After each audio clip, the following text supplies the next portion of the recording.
1983년 봄 경상북도 가평군 신월장터. 매주 3일과 8일이 들어가는 날이면 산골 마을 사람들이 모여드는 작은 장터가 열렸습니다. 신월장터는 그리 크지 않은 곳이었지만 이곳에서만 구할 수 있는 물건들이 있었고 무엇보다 이웃과 소식을 나누는 유일한 창구였습니다. 장터 입구 느티나무 아래 자리에는 늘 같은 할머니가 앉아 계셨습니다. 박순덕 할머니, 당시 72살. 키가 작고 허리가 굽은 할머니는 매 장날마다 새벽같이 나와 손수 뜯은 나무를 팔았습니다. 취나물, 고사리, 달래, 냉이, 계절마다 산에서 직접 채취한 신선한 나물들이었죠. 할매, 오늘은 고사리 있나? 있제, 있어. 어제 뒷산에서 한 보따리 뜯어왔네. 할머니의 목소리는 작았지만 또렷했습니다. 사람들은 할머니의 나물이 유독 맛있다고 입을 모았습니다. 같은 산에서 뜯어온 나물인데도 할머니 손을 거치면 왠지 모르게 더 향긋하고 싱싱해 보였다고 합니다. 장터 상인들 사이에서 박순덕 할머니는 특별한 존재였습니다. 30년 넘게 같은 자리를 지켰지만 할머니에 대해 아는 사람은 거의 없었습니다. 어디 사는지, 가족은 있는지, 왜 혼자 사는지 아무도 몰랐습니다. 할매는 참 말이 없어. 나물값 받고 인사하고 그게 다야. 장터에서 떡을 파는 김영자 씨 증언입니다. 그런데 이상한 점이 하나 있었습니다. 할머니는 늘 같은 시간에 오고 같은 시간에 사라졌습니다. 새벽 5시 반 해가 뜨기 전에 자리를 깔고 오후 2시 정각이 되면 나물이 남아있든 없든 짐을 싸서 떠났습니다. 그리고 할머니가 어느 방향으로 가는지 본 사람도 없었습니다. 신기하제. 분명 장터 어기까지는 보이는데 모퉁이만 돌면 연기처럼 사라져버려. 과일 장수 최동철 씨도 고개를 갸우뚱했습니다. 1983년 4월 13일 수요일 장날이었습니다. 봄비가 내린 다음 날이라 공기가 유난히 맑았고 사람들은 평소보다 더 많이 장터에 모여들었습니다. 박순덕 할머니도 어김없이 그 자리에 앉아 있었습니다. 하지만 그날 무언가 달랐습니다. 할머니의 광주리 옆에는 낡은 보자기에 쌓인 작은 상자가 하나 놓여 있었습니다. 검은색 오칠이 벗겨진 나무 상자였는데 할머니는 그 상자를 무릎 위에 올려놓고 가끔씩 쓰다듬었습니다. 할매, 그게 뭐여? 지나가던 단골 손님이 물었지만 할머니는 대답 없이 희미하게 웃기만 했습니다. 오후 2시 할머니는 평소처럼 짐을 쌌습니다. 하지만 이번엔 그 상자를 광주리 맨 위에 올려놓았습니다. 그리고 천천히, 아주 천천히 장터를 빠져나갔습니다. 그날 이후 박순덕 할머니는 장터에 나타나지 않았습니다. 처음엔 아무도 신경 쓰지 않았습니다. 나이 드신 분이니 몸이 안 좋으신가 보다 생각했죠. 하지만 일주일이 지나고 한 달이 지나도 할머니는 오지 않았습니다. 사람들은 그제야 깨달았습니다. 자신들이 할머니에 대해 아무것도 모른다는 것을. 30년을 같은 장터에서 만났지만 할머니의 집이 어딘지, 연락처가 무엇인지, 심지어 본명이 무엇인지도 확실하지 않았습니다. 박순덕이 맞나? 혹시 박순녀 아니었나? 사람들 사이에서 혼란이 일었습니다. 그리고 장터 느티나무 아래 할머니의 자리는 비어 있었습니다. 과연 박순덕 할머니에게 무슨 일이 일어난 걸까요? 1983년 5월 8일 장날. 박순덕 할머니의 빈자리가 한 달째 계속되자 장터 사람들 사이에서 불안감이 퍼지기 시작했습니다. 할매, 혹시 돌아가신 거 아니야? 말도 마. 그럼 누가 알려줬겠어? 오전 10시 30분경 떡 장수 김영자 씨가 파출소에 신고를 했습니다. 실종 신고였습니다. 하지만 신고 접수부터가 난관이었습니다. 성함이 어떻게 되십니까? 박순덕 아니, 확실하진 않습니다. 주소는요? 그게 모릅니다. 나이는요? 70 아니 72, 정확히는. 신월파출소 이창수 순경은 난감한 표정을 지을 수밖에 없었습니다. 신고자가 실종자에 대해 아는 것이 거의 없었기 때문입니다. 30년을 봤는데 주소를 모른다고요? 저희도 이상하게 들리겠지만 정말 아무도 몰랐습니다. 오후 1시 이창수 순경은 장터로 직접 나왔습니다. 상인들을 하나하나 면담했지만 모두 비슷한 대답만 돌아왔습니다. 할매는 그냥 늘 거기 계셨어요. 남을 팔고 돈 받고 그게 다였죠. 한 번도 사적인 이야기 안 하셨나요? 없어요. 날씨 이야기, 나물 이야기, 그 정도였습니다. 오후 3시 순경은 할머니가 앉았던 자리를 조사했습니다. 느티나무 밑 평평한 돌 위에 할머니가 깔았던 자리에 흔적이 희미하게 남아 있었습니다. 하지만 특별한 단서는 없었습니다. 이상하네. 순경이 돌 주변을 살피던 중 나무 뿌리 사이에서 작은 천 조각을 발견했습니다. 흰색 광목천이었는데 한쪽 끝에 핏자국처럼 보이는 얼룩이 있었습니다. 이게 뭘까? 순경은 천 조각을 증거봉투에 넣었습니다. 오후 4시 30분 파출소로 돌아온 순경은 장부를 뒤적거렸습니다. 혹시 과거에 박순덕이라는 이름으로 신고된 기록이 있나 확인하기 위해서였습니다. 하지만 1950년대까지 거슬러 올라가도 해당 이름은 없었습니다. 호적에도 없고 이게 가능한 일인가? 이틀 후인 5월 10일 순경은 장터 인근 마을들을 직접 돌기 시작했습니다. 신월리, 구암리, 평촌리 총 7개 마을을 다니며 박순덕 할머니를 아는지 물었습니다. 신기하게도 모든 마을 사람들이 할머니를 안다고 했습니다. 하지만 어디 사는지는 모른다는 대답뿐이었습니다. 우리 마을 사람은 아닌데 가끔 산길에서 봤어요. 저쪽 마을뿐 아닌가요? 우리 마을은 아니에요. 모든 마을이 같은 대답이었습니다. 할머니는 모든 곳에 있었지만 어디에도 없었습니다. 5월 15일 순경은 산을 뒤지기 시작했습니다. 할머니가 나무를 뜯었다는 뒷산 그 어딘가에 할머니의 집이 있을 거라 생각했습니다. 오전 9시부터 오후 5시까지 순경은 산길을 걸었습니다. 하지만 폐가나 움막, 어떤 흔적도 발견하지 못했습니다. 다만 한 가지 이상한 것을 발견했습니다. 산 중턱, 커다란 느티나무 아래에 작은 돌무더기가 있었습니다. 사람의 손으로 쌓은 것처럼 보였습니다. 돌무더기 위에는 시든 들꽃이 놓여 있었고 그 옆에는 작은 나무 막대기가 꽂혀 있었습니다. 무덤인가?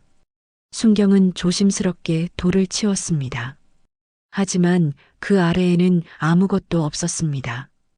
단지 평평한 땅만 있을 뿐이었습니다. 저녁 7시 파출소로 돌아온 순경은 보고서를 작성했습니다. 피해자 박순덕 추정, 주소 불명, 나이 불명, 가족관계 불명, 실종 추정 날짜 1983년 4월 13일, 특이사항 신원 확인 불가. 그날 밤 순경은 잠을 이루지 못했습니다. 30년간 한 장터에서 살았는데 아무도 그 사람을 모른다는 게 가능한 일일까요? 그리고 그 작은 돌무더기는 대체 무엇이었을까요? 할머니는 정말 실종된 걸까요? 아니면 처음부터 존재하지 않았던 걸까요?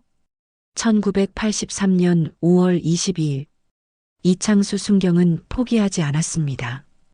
그는 할머니가 마지막으로 목격된 날의 상황을 재구성하기로 했습니다. 오전 10시 순경은 다시 장터로 나왔습니다. 이번엔 4월 13일 장날에 있었던 사람들을 집중적으로 면담했습니다. 가장 먼저 만난 사람은 과일 장수 최동철 씨였습니다. 그날 할매한테 특이한 점 없었습니까? 글쎄요, 아, 맞다. 할매가 상자를 가지고 있었어요. 상자요? 네, 검은색 나무 상자. 오칠한 것 같았는데 오래된 것 같더라고요.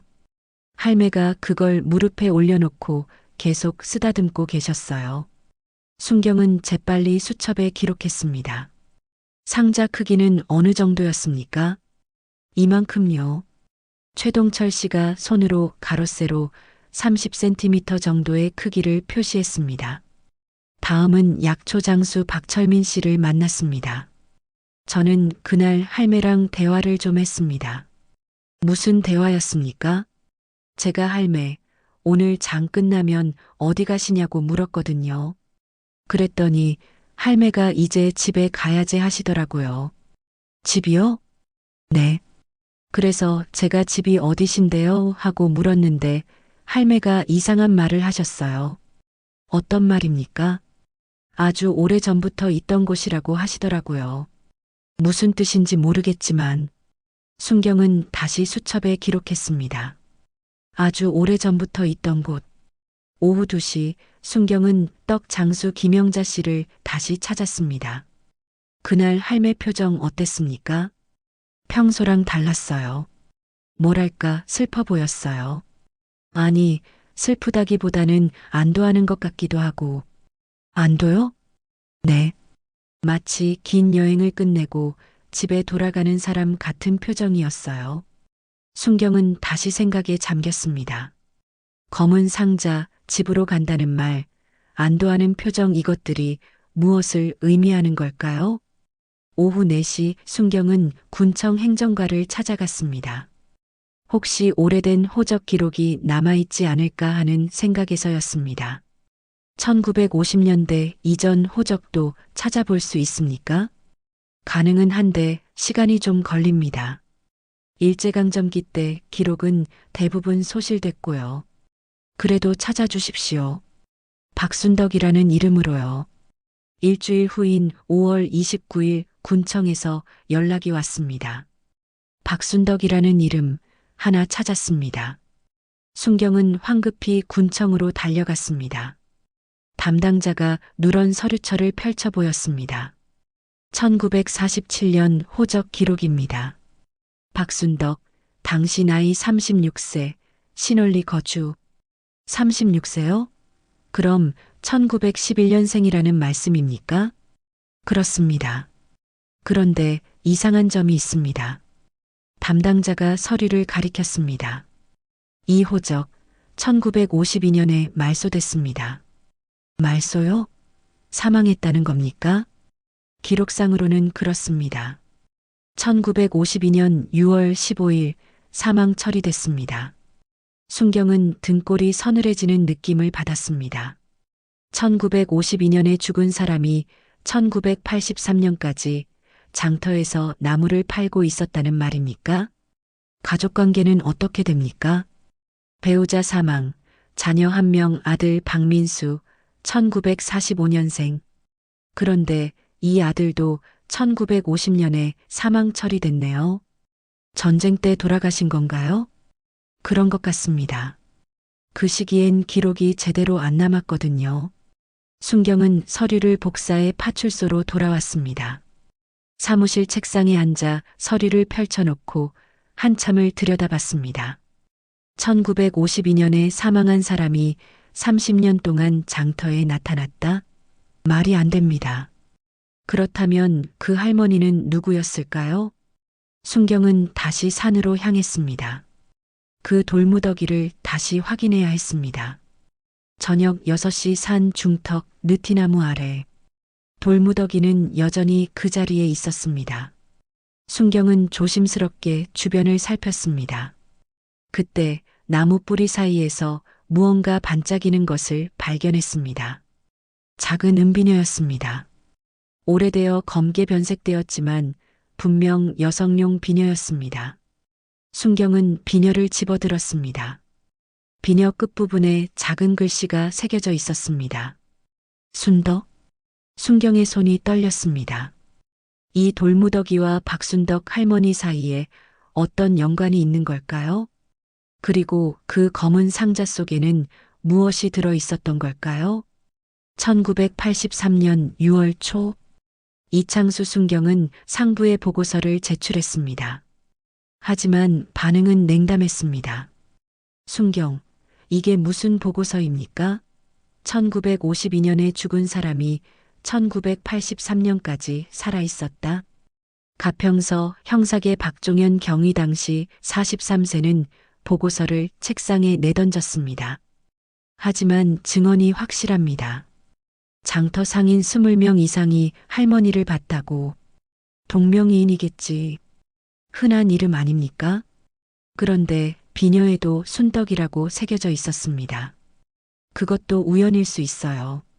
더 중요한 사건들도 많은데 이런데 시간 낭비하지 마시오.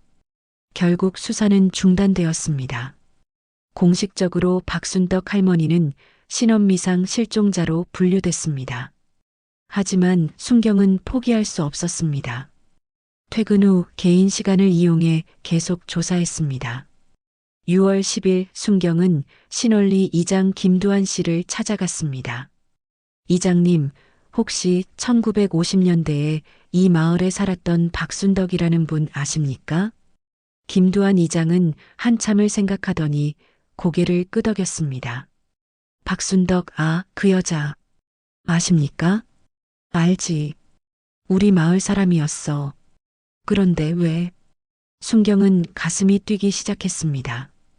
어떤 분이셨습니까? 말이 없는 사람이었어. 남편이 일제 때 징용 가서 안 돌아왔고 아들 하나 키우면서 살았지. 그런데 이장이 말을 멈췄습니다. 그런데요? 전쟁 때 아들을 잃었어. 1950년 마을에 총격전이 있었거든. 그때 아들이 유탄에 맞아서 겨우 5살이었는데 순경은 수첩에 열심히 받아 적었습니다. 그 후로 순덕이가 이상해졌어. 매일 산에 올라가서 아들 무덤 앞에 앉아 있었지. 밥도 안 먹고 말도 안 하고. 그러다가 1952년 어느 날 죽은 채로 발견됐어. 어디서요? 산 중턱 느티나무 아래. 아들 무덤 옆에서. 순경은 온몸에 전율이 흘렀습니다. 그 돌무더기가 아들의 무덤이었던 겁니다. 시신을 어떻게 처리했습니까? 마을 공동묘지에 묻었지. 아들 옆자리에. 그런데요? 이상한 일이 있었어. 장례 치른 다음 날 무덤이 파헤쳐져 있었거든. 관은 그대로인데 순덕이 몸만 사라졌어. 시신이 도난당했다는 말씀입니까? 그런 것 같았지. 신고도 했는데 그때가 전쟁 직후라 경찰도 제대로 수사 안 했어. 그냥 흐지부지 됐지 뭐. 순경은 머리가 복잡해졌습니다. 1952년에 죽어서 묻혔는데 시신이 사라지고 그 후 30년간 장터에 나타났다. 도무지 이해할 수 없는 상황이었습니다. 6월 15일 순경은 마을 노인 몇 분을 더 만났습니다. 모두 비슷한 증언을 했습니다. 순덕이는 착한 사람이었어.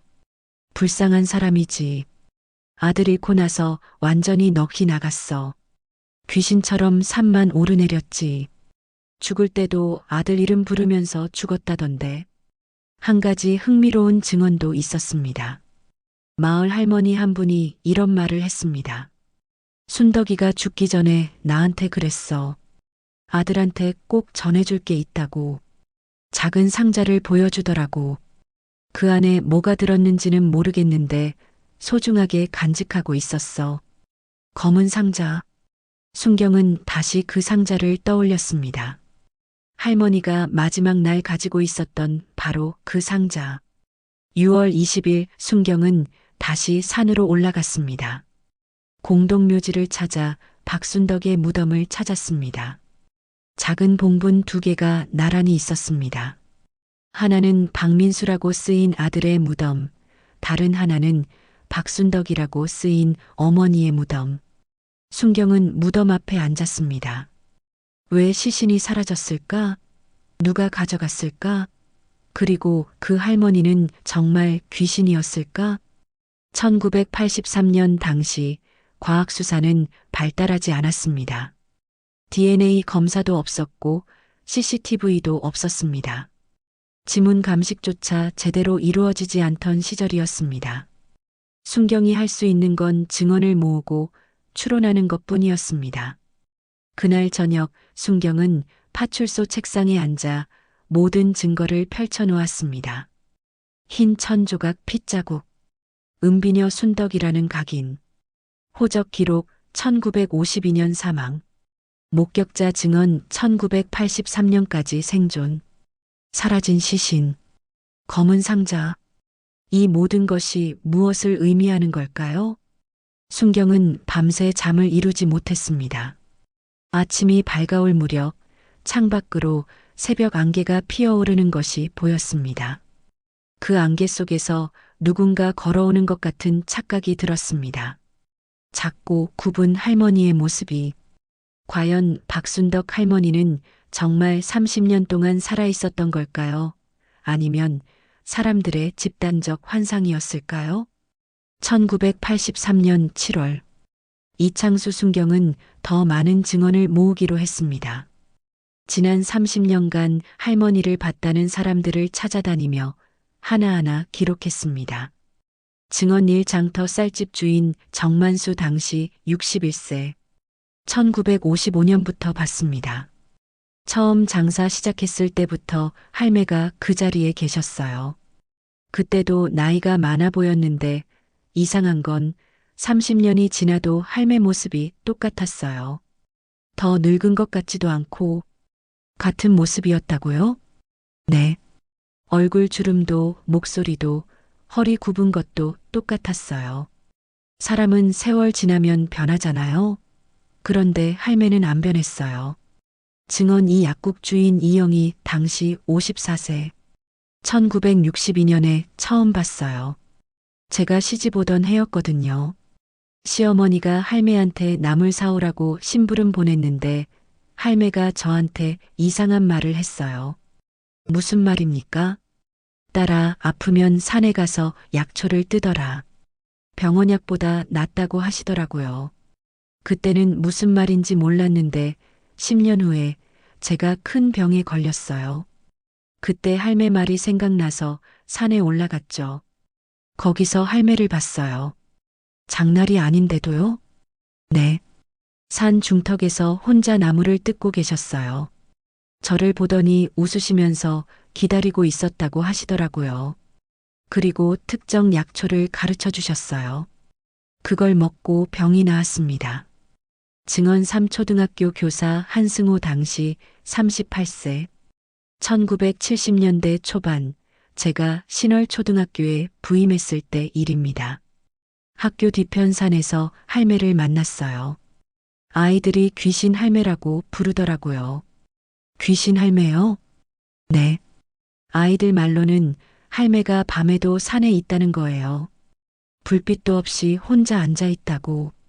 그래서 제가 직접 확인하러 갔죠. 정말로 할매가 밤 10시에도 느티나무 아래 앉아 계셨어요. 무엇을 하고 계셨습니까? 돌무더기 앞에서 울고 계셨어요. 소리 없이 눈물만 흘리고 계셨습니다. 제가 할머니 괜찮으세요? 하고 물었는데 할매가 저를 보더니 선생님, 제 아들을 봤습니까? 하고 물으시더라고요. 아들이요? 네. 저는 무슨 말씀이세요? 했죠. 그랬더니 할매가 아직 5살인데 집에 안 돌아왔어요 하시는 거예요. 그때 저는 할매가 치매에 걸리신 줄 알았습니다. 증언 4버스 기사 김상진 당시 47세, 1975년 겨울이었습니다. 눈이 엄청 많이 온 날이었어요. 마지막 막차를 운행하는데 할매가 혼자 버스 정류장에 서 계시더라고요. 밤 11시였어요. 버스를 타셨습니까? 아니요. 제가 할머니 어디 가세요? 하고 물었는데 할매가 집에 간다고만 하시더라고요. 그래서 이 시간에 어떻게 가세요? 태워드릴까요? 했는데 할매가 괜찮다 걸어서 간다고 하시더라고요. 그래서요? 할매가 눈 쌓인 길을 걸어가시는데 이상한 걸 봤어요. 뭘 보셨습니까? 할매 뒤에 발자국이 안 남더라고요. 분명 눈 위를 걷는데 발자국이 하나도 없었어요. 저는 깜짝 놀라서 차를 세우고 뒤를 돌아봤는데 할매가 사라지셨어요. 순식간에 증언 오한의사 박영수 당시 59세 1978년 봄이었습니다. 환자 한 분이 할매가 준 약초를 가지고 왔어요. 그런데 그 약초가 보통 약초가 아니었습니다. 어떤 약초였습니까? 이름을 알 수 없는 약초였어요. 제가 40년 한의학을 공부했는데 처음 보는 거였습니다. 그래서 할매를 찾아갔죠. 이게 뭐냐고 물었더니 할매가 옛날 약초라고만 하시더라고요. 옛날 약초요? 네. 그리고 이렇게 말씀하셨어요. 이건 100년 전 사람들이 쓰던 약이다. 지금은 산에서도 보기 힘들다고. 그 말을 듣고 소름이 돋았습니다. 할매가 대체 누구길래 100년 전 약초를 알고 계신 걸까요? 1980년에 특이한 일이 있었습니다. 장터에서 즉석 사진을 찍어주는 행사를 했거든요. 할매도 사진을 찍어드렸어요. 사진이 남아있습니까? 그게 이상한 일이 벌어졌어요. 필름을 현상했는데 할매 사진만 새하얗게 나온 거예요. 과다 노출도 아니고 그냥 백지처럼 하얗게. 처음 있는 일이었어요. 필름 불량 아니었습니까? 처음엔 그렇게 생각했죠. 그래서 다시 찍어드렸어요. 같은 날, 같은 카메라로. 그런데 또 하얗게 나왔어요. 3번을 시도했는데 전부 실패했습니다. 저는 할매의 정체를 알고 있었습니다. 어떻게 아셨습니까? 보이거든요. 저 같은 사람한테는. 할매는 이승과 저승 사이에 갇힌 혼이었어요. 억울함과 그리움이 너무 커서 떠나지 못한 거죠. 혼이라니요? 할매는 1952년에 죽은 게 맞아요. 하지만 아들한테 전하지 못한 게 있었던 거예요. 그래서 30년을 기다린 겁니다. 아들을 다시 만날 때까지. 아들은 1950년에 죽지 않았습니까? 그렇죠. 하지만 할매는 믿지 못했어요. 아들이 어디선가 살아있을 거라고, 언젠가 장터에 나타날 거라고 믿었던 겁니다. 순경은 모든 증언을 기록하면서 혼란에 빠졌습니다. 증언들은 서로 모순되기도 했지만 한 가지 공통점이 있었습니다. 박순덕 할머니는 평범한 사람이 아니었다는 것. 7월 25일 순경은 마지막으로 한 사람을 더 만났습니다. 1983년 4월 13일 할머니의 마지막 날을 목격한 채소 장수 안복순 씨 당시 43세였습니다. 그날 할매한테 직접 물어봤어요. 뭐라고 물으셨습니까? 할매, 내일도 나오실 거예요? 라고 물었죠. 그랬더니 할매가 이상한 대답을 하셨어요. 어떤 대답이었습니까? 이제 끝났어. 할 일 다 했어. 이제 아들한테 갈 수 있어. 그렇게 말씀하시더라고요. 그때는 무슨 말인지 몰랐는데 안복순 씨의 눈에 눈물이 맺혔습니다. 할매가 떠나시기 전에 제 손을 잡으셨어요. 그리고 고마웠다고 하시더라고요. 30년 동안 내 남을 사줘서 고마웠다. 덕분에 기다릴 수 있었다고. 무엇을 기다리셨다는 겁니까? 잘 모르겠어요. 하지만 할매 손이 차가웠어요. 얼음처럼. 살아있는 사람의 손이 아니었어요. 순경은 수첩을 덮었습니다. 이제 명확해졌습니다. 사람들이 본 것은 환상이 아니었습니다. 정말로 무언가가 30년 동안 그 장터에 있었던 겁니다. 하지만 그것이 사람이었을까요? 아니면 다른 무엇이었을까요? 1983년 여름이 지나고 가을이 왔습니다. 이창수 순경은 더 이상 수사를 진행하지 못했습니다. 상부의 압력도 있었고 다른 사건들도 많았습니다. 결국 박순덕 할머니 사건은 미제로 분류되어 서류함 깊숙이 들어갔습니다. 하지만 순경은 잊지 못했습니다. 틈날 때마다 장터를 들렀고 할머니의 빈자리를 바라봤습니다. 1985년 순경은 다른 지역으로 전보되었습니다. 떠나기 전날 마지막으로 산을 올랐습니다. 느티나무 아래 돌무더기 앞에 섰습니다. 할머니, 편히 쉬세요. 순경은 조용히 고개를 숙였습니다. 그 후 10년이 흘렀습니다. 신월장터는 여전히 열렸지만 사람들은 점점 줄어들었습니다. 도시로 떠나는 젊은이들이 많아졌고 마을은 점점 늙어갔습니다. 1995년 장터는 완전히 문을 닫았습니다. 느티나무는 여전히 그 자리에 있었지만 더 이상 사람들의 웃음소리는 들리지 않았습니다. 그리고 또 10년이 흘렀습니다. 2005년 신월리는 거의 폐촌이 되었습니다. 몇몇 노인들만 남아있을 뿐이었습니다. 그해 가을 한 남자가 마을을 찾아왔습니다. 50대 중반쯤 되어 보이는 남자였습니다. 그는 오래된 지도를 들고 마을을 돌아다녔습니다. 실례합니다. 혹시 박순덕이라는 분 아십니까? 마을에 남은 몇 안 되는 노인 중 한 분인 김두한 씨가 대답했습니다. 박순덕? 그 이름 오랜만에 듣네. 누군데? 제 할머니입니다. 할머니? 자네 누군가? 박민수의 아들 박성우입니다. 김두한 노인은 깜짝 놀랐습니다. 박민수? 전쟁 때 죽은 그 아이 아들이라고? 할아버지, 무슨 말씀이세요? 아버지는 살아계십니다. 박성우는 가방에서 낡은 사진 한 장을 꺼냈습니다. 흑백 사진이었는데 젊은 남자가 어린아이를 안고 있는 사진이었습니다.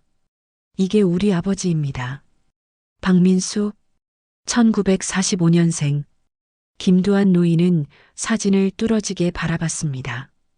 이게 정말 민수인가? 살아있었어? 네.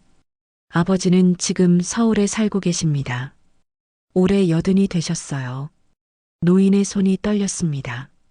어떻게 우리는 죽은 줄 알았는데. 박성우는 천천히 이야기를 들려주었습니다. 1950년 여름 마을에 총격전이 벌어졌던 그날. 5살 박민수는 유탄 파편에 맞아 쓰러졌습니다. 사람들은 그가 죽은 줄 알았습니다. 하지만 마을을 지나가던 군의관이 아이가 아직 숨을 쉬는 것을 발견했습니다. 군의관은 아이를 급히 후방 야전병원으로 후송했습니다. 전쟁의 혼란 속에서 박민수의 신원은 확인되지 않았습니다. 그는 무명의 아이로 분류되어 전쟁고와 시설로 보내졌습니다. 1952년 5살 기억조차 희미한 박민수는 서울의 한 집에 입양되었습니다. 새로운 이름을 받고 새로운 가족과 살게 되었습니다. 그는 고향도 어머니도 기억하지 못했습니다. 단지 가끔씩 꿈에서 작고 따뜻한 손을 느낄 뿐이었습니다.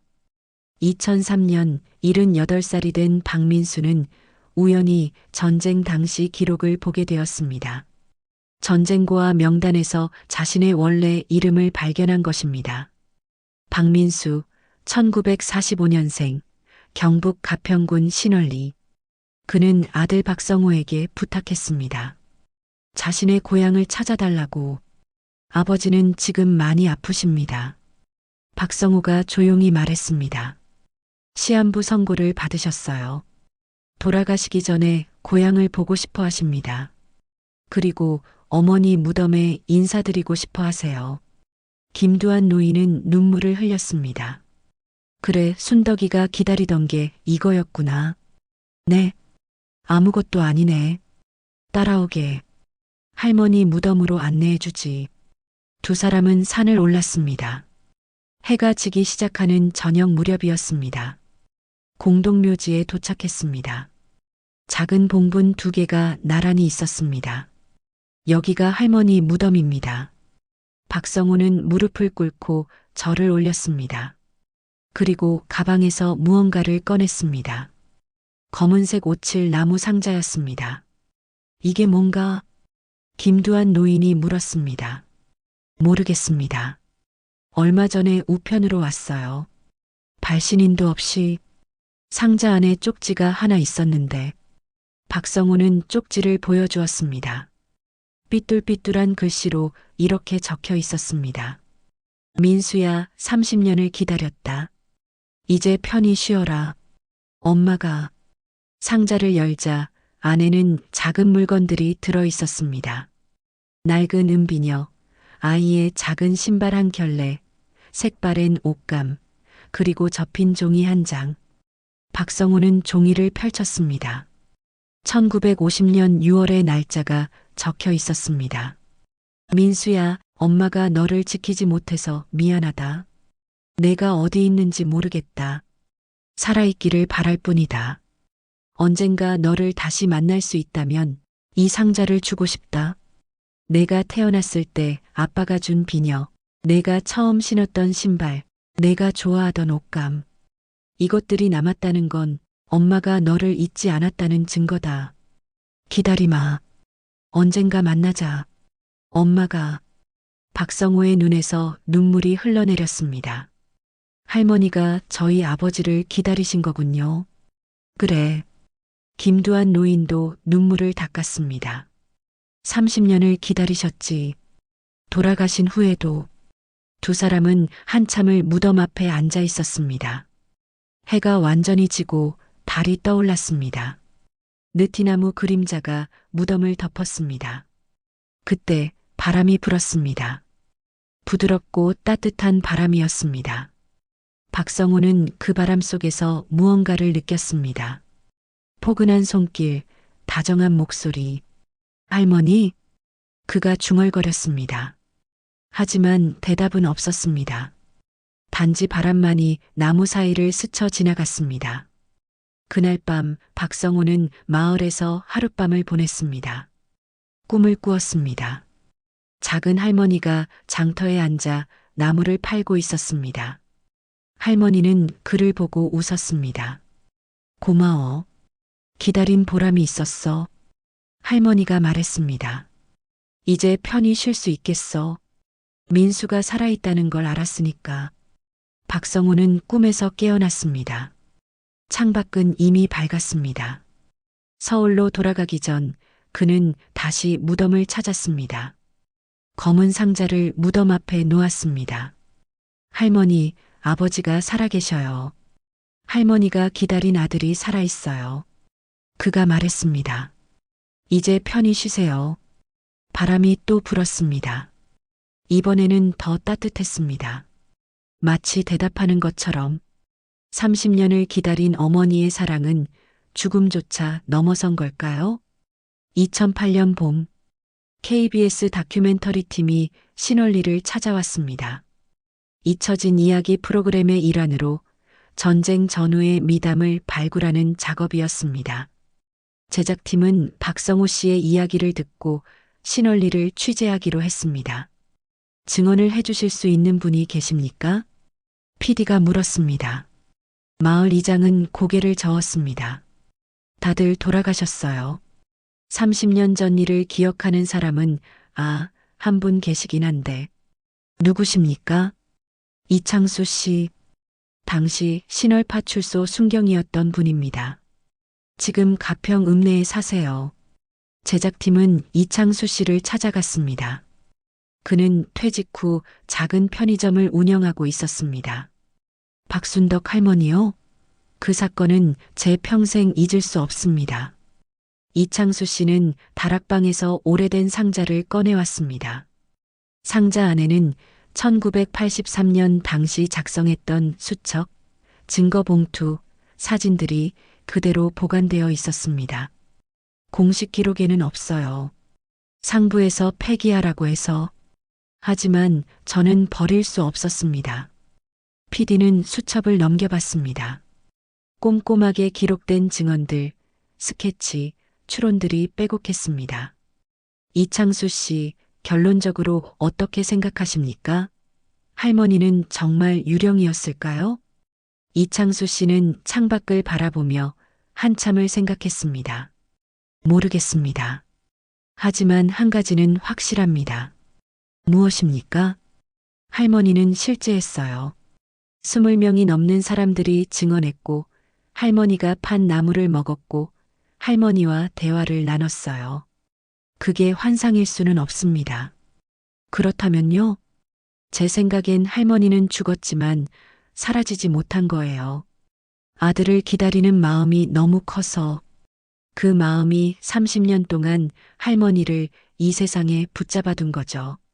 제작팀은 2주간 취재를 진행했습니다. 당시 장터 상인들의 증언을 재수집하고 박민수 씨도 직접 만났습니다.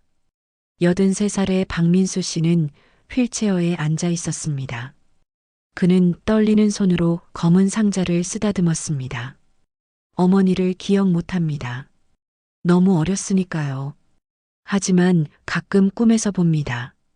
작은 분이 나무를 다듬고 계세요. 그리고 저를 보고 웃으시죠.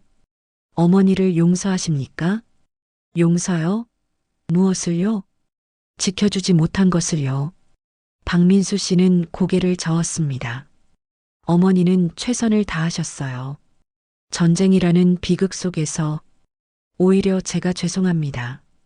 어머니가 30년을 기다리게 만들어서 촬영 마지막 날 제작팀은 신월리 산을 올랐습니다. 느티나무 아래 돌무더기와 공동묘지를 촬영했습니다. 오후 2시 해가 나무 사이로 비쳐들었습니다. PD는 우연히 무덤 앞에 놓인 것을 발견했습니다. 신선한 나물 한 다발이었습니다. 이게 뭡니까? 현지 가이드도 고개를 갸우뚱했습니다. 모르겠는데요.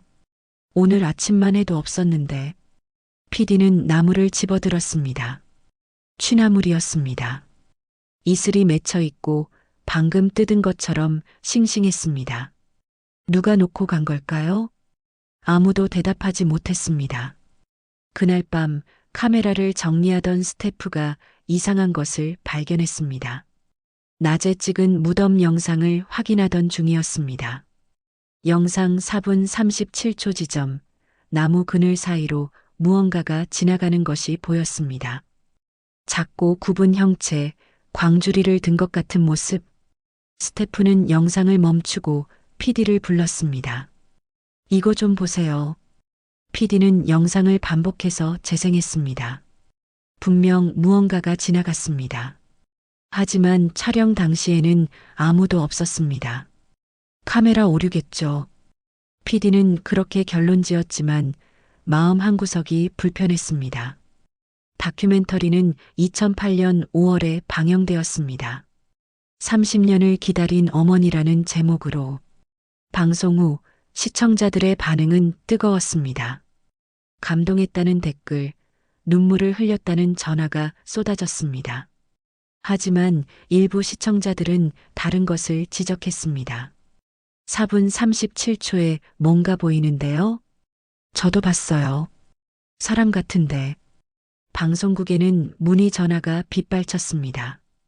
제작팀은 공식 입장을 발표했습니다. 촬영 당시의 빛 반사 현상으로 추정됩니다. 하지만 사람들의 궁금증은 쉽게 가라앉지 않았습니다. 2010년 한 초자연현상 연구가가 신월리를 찾았습니다. 그는 과학적 방법으로 현상을 규명하고자 했습니다. 연구가는 느티나무 주변의 온도 측정기, 전자기장 측정기, 적외선 카메라를 설치했습니다. 3일간의 관찰 끝에 흥미로운 데이터가 수집되었습니다. 매일 오후 2시 느티나무 아래 돌무더기 주변의 온도가 5도 정도 떨어졌습니다. 전자기장에도 미세한 변화가 감지되었습니다. 흥미롭군요. 하지만 결정적 증거는 아닙니다. 연구가는 그렇게 결론 지었습니다. 자연적 현상일 수도 있고 지하수 흐름이나 바람의 영향일 수도 있습니다. 하지만 마지막 날 밤 연구가는 이상한 경험을 했습니다. 새벽 3시경 텐트에서 자고 있던 그는 소리에 잠을 깼습니다. 나뭇잎 스치는 소리가 아니었습니다. 발자국 소리였습니다. 텐트 밖으로 나가보니 돌무더기 위에 또 신선한 나물이 놓여 있었습니다. 누구십니까? 연구관은 주변을 둘러봤지만 아무도 없었습니다. 그는 서둘러 카메라 영상을 확인했습니다. 하지만 적외선 카메라에도 아무것도 잡히지 않았습니다. 다음 날 아침 연구관은 서울로 돌아갔습니다. 그는 보고서 마지막에 이렇게 적었습니다. 과학으로 설명할 수 없는 현상이 존재한다. 하지만 그것이 반드시 초자연적이라고 단정할 수는 없다. 다만 한 가지는 분명하다. 이곳에는 누군가의 깊은 사랑이 남아있다. 세월은 계속 흘러갔습니다. 2015년 박민수 씨는 86의 나이로 세상을 떠났습니다. 그의 유언에 따라 그는 어머니 박순덕 할머니 무덤 옆에 묻혔습니다. 장례식 날 많은 사람들이 모였습니다. 다큐멘터리를 본 사람들, 할머니의 이야기를 들은 사람들이었습니다. 박성호는 아버지의 관 위에 검은 상자를 올려놓았습니다. 할아버지, 할머니를 만나러 가세요.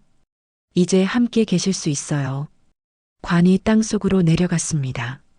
사람들은 묵념했습니다. 그때였습니다. 갑자기 바람이 불어왔습니다. 따뜻하고 부드러운 바람이었습니다. 4월의 봄바람이었지만 그 바람에는 특별한 무언가가 있었습니다. 사람들은 고개를 들었습니다. 느티나무 잎들이 바람에 흔들렸습니다. 그 소리가 마치 웃음소리처럼 들렸습니다. 한 노인이 조용히 말했습니다. 순덕이가 웃고 있네. 아들을 드디어 만났어. 사람들은 다시 고개를 숙였습니다. 눈물을 흘리는 사람도 있었습니다. 장례식이 끝난 후 사람들은 하나둘 떠났습니다. 해가 지고 있었습니다. 마지막까지 남아있던 박성호는 두 무덤 앞에 섰습니다. 할머니, 아버지, 이제 함께 행복하세요. 그가 돌아서려는 순간 무덤 앞에 무언가가 놓여 있는 것을 발견했습니다. 작은 나물 다발이었습니다. 취나물과 냉이, 고사리가 섞여 있었습니다. 박성호는 웃었습니다. 눈물을 흘리면서 할머니가 주신 거군요. 감사합니다. 그는 나물을 조심스럽게 집어들었습니다. 그리고 천천히 산을 내려왔습니다. 그날 밤 마을 사람들은 이상한 것을 목격했습니다. 느티나무 아래에서 두 개의 희미한 형체가 보였다는 겁니다. 작은 할머니와 어린아이 둘이 손을 잡고 있는 것처럼 보였다고 합니다. 하지만 가까이 가보니 아무것도 없었습니다. 단지 나무 그림자만 있을 뿐이었습니다. 그것이 진짜였을까요? 아니면 사람들의 상상이었을까요? 2023년 봄, 신월리는 이제 완전한 폐촌이 되었습니다. 집들은 무너졌고 길은 풀로 뒤덮였습니다. 하지만 느티나무는 여전히 그 자리에 서 있었습니다. 박성호 씨는 해마다 이곳을 찾습니다. 할머니와 아버지의 제사를 지내기 위해서입니다. 그는 손자 박준영을 데리고 왔습니다. 고등학생인 손자에게 가족의 이야기를 들려주기 위해서였습니다. 준영아, 여기가 증조할머니가 30년을 기다리던 곳이야. 정말 귀신이었어요? 글쎄, 귀신이라고 부르긴 싫구나. 그냥 사랑이었다고 생각해. 사랑이요? 응. 아들을 향한 어머니의 사랑. 그게 너무 커서 죽음조차 막지 못한 거지. 두 사람은 무덤 앞에 앉았습니다. 제사 음식을 차리고 절을 올렸습니다. 할머니, 또 왔습니다. 올해도 건강하게 다녀갑니다. 박성우가 말했습니다. 바람이 불었습니다. 늘 그랬던 것처럼. 할아버지, 신기한 게 뭔지 알아? 박준영이 물었습니다. 뭔데? 여기 올 때마다 바람이 불어요. 꼭 대답하는 것처럼. 박성우는 웃었습니다. 그래. 할머니가 우리가 온 걸 아시는 거야. 제사를 마치고 두 사람은 느티나무 아래로 갔습니다. 옛날 장터가 서던 자리였습니다. 여기서 증조 할머니가 나무를 팔았어요? 그래. 30년 동안 매 장날마다 비가 오나 눈이 오나 왜 그렇게까지 하신 거예요? 박성호는 한참을 생각했습니다. 아마도 포기할 수 없었던 거겠지. 아들이 살아있을 거라는 희망을, 언젠가 이 장터에 나타날 거라는 믿음을. 그래서 매일 이 자리를 지켰던 거야. 결국 만나지 못했잖아요. 육체로는 만나지 못했지. 하지만 마음으로는 만났어. 할머니는 아버지가 살아있다는 걸 알았어. 그걸로 충분했던 거지. 박준영은 땅바닥을 만져봤습니다. 70년 전 할머니가 앉았던 그 자리를. 할머니의 사랑이 느껴지는 것 같아요. 그래. 사랑은 사라지지 않아. 형태만 바뀔 뿐이지. 두 사람은 한참을 그 자리에 앉아 있었습니다. 햇살이 나뭇잎 사이로 비쳐들었습니다. 할아버지, 저도 나중에 부모님께 효도할 거예요. 그래. 그게 가장 중요한 거야. 사랑하는 사람을 사랑할 때 표현하는 것. 돌아가는 길에 박성호는 문득 뒤를 돌아봤습니다. 느티나무 아래 무언가 움직이는 것 같았습니다. 하지만 착각이었을 겁니다. 햇빛과 그림자의 장난이었을 겁니다. 그는 다시 앞을 보고 걸었습니다. 손자의 손을 잡고. 그로부터 며칠 후 등산객 한 명이 신월리 산을 찾았습니다. 우연히 느티나무 아래 돌무더기를 발견했습니다. 그리고 그 위에 놓인 것을 봤습니다. 신선한 나물 한 다발. 등산객은 이상하게 생각했습니다. 이 산골에 누가 나무를 놓고 갔을까? 하지만 그는 곧 잊었습니다. 사진 몇 장을 찍고 내려갔습니다. 나물은 그대로 남았습니다. 바람에 흔들리면서. 이창수 씨는 2020년에 세상을 떠났습니다. 임종 직전 그는 가족들에게 마지막 부탁을 했습니다. 내가 가진 자료들, 신월파출소 시절 기록들 모두 박성호 씨한테 전해줘. 왜요, 아버지? 그게 그분들의 이야기니까. 제대로 정리되어야 해. 이창수 씨가 남긴 상자는 박성호에게 전달되었습니다. 상자 안에는 40년 전 수첩, 사진, 증거 봉투들이 그대로 보관되어 있었습니다. 박성호는 그 자료들을 읽으며 눈물을 흘렸습니다. 한 경찰관이 자신의 할머니를 이토록 열심히 찾아주려 했다는 것이, 비록 살아있을 때 만나지는 못했지만 그 노력과 진심만으로도 충분히 감동적이었습니다. 박성호는 그 자료들을 정리해 작은 책자로 만들었습니다.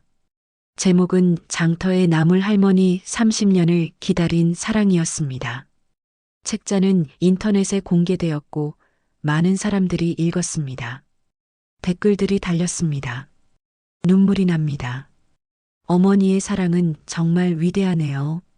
저도 부모님께 더 잘해야겠어요. 2024년 봄 경상북도에서는 박순덕 할머니의 이야기를 지역문화유산으로 지정했습니다. 신월리 느티나무 아래에는 작은 표지판이 세워졌습니다. 장터의 나물 할머니를 기리며. 사랑은 시간을 넘어 계속된다. 그리고 그 옆에는 벤치가 하나 설치되었습니다. 지나가는 사람들이 쉴 수 있도록. 오늘도 가끔 등산객들이 이곳을 찾습니다. 그들은 표지판을 읽고 할머니의 이야기를 듣습니다. 그리고 가끔, 아주 가끔, 봄날 오후 2시경, 돌무더기 위에 신선한 나물이 놓여 있는 것을 발견합니다. 누가 놓은 걸까요? 마을 사람들은 이미 다 떠났습니다. 등산객들도 아무도 본 적이 없습니다. 하지만 나물은 계속 나타납니다. 해마다 계절마다. 취나물, 고사리, 냉이, 달래. 계절에 맞는 나물들이 정성스럽게 놓여 있습니다. 마치 누군가 아직도 이곳을 돌보고 있는 것처럼. 마치 누군가 아직도 기다리고 있는 것처럼. 박순덕 할머니는 정말 귀신이었을까요?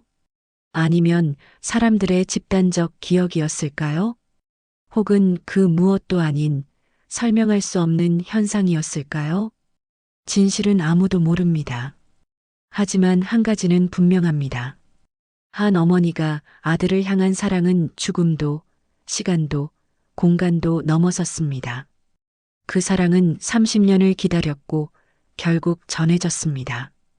비록 육체로 만나지는 못했지만 마음으로는 만났습니다. 그리고 그 사랑은 지금도 계속되고 있습니다. 시널리 산 느티나무 아래에서, 장터가 있던 그 자리에서, 바람이 불 때마다, 나뭇잎이 흔들릴 때마다 할머니는 여전히 거기 계십니다. 나무를 다듬으며 아들을 기다리며. 아니, 이제는 기다리는 게 아닙니다. 이제는 함께 계십니다. 사랑하는 아들과 영원히. 2025년 11월 현재 시널리는 관광지로 개발될 예정입니다. 사랑의 성지라는 이름으로. 하지만 박성호 씨는 반대하고 있습니다. 할머니가 원하시는 건 조용함입니다. 개발이 아니라 보존이 필요해요. 지역 주민들과 논의가 계속되고 있습니다. 어떤 결정이 내려질지는 아무도 모릅니다. 하지만 한 가지는 변하지 않을 것입니다. 느티나무는 계속 그 자리에 서 있을 것이고, 돌무더기는 계속 그 자리에 있을 것이고, 그리고 봄이 오면 신선한 나물이 또 나타날 것입니다. 누가 놓는지는 아무도 모르지만 그것만으로 충분합니다. 사랑은 증명이 필요 없으니까요. 사랑은 그저 존재하니까요. 그리고 그 사랑은 영원히 계속되니까요.